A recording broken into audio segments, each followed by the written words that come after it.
திருவண்ணாமலைய அருணாச்சலம் சொல்லிட்டு ஒரு குரூப் சுத்திட்டு இருக்கு. இன்னொரு குரூப் அருணாச்சலம் சொல்லக்கூடாது, திருவண்ணாமலைன்னு தான் சொல்லணும் அப்படின்னு சொல்றாங்க.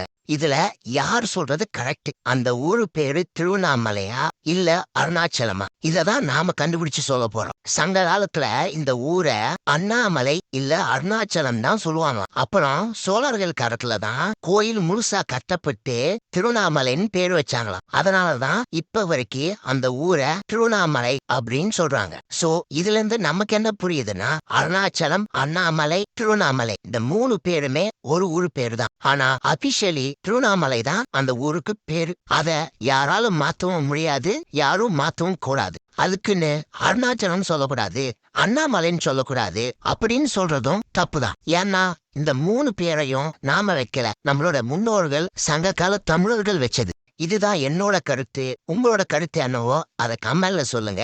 நன்றி.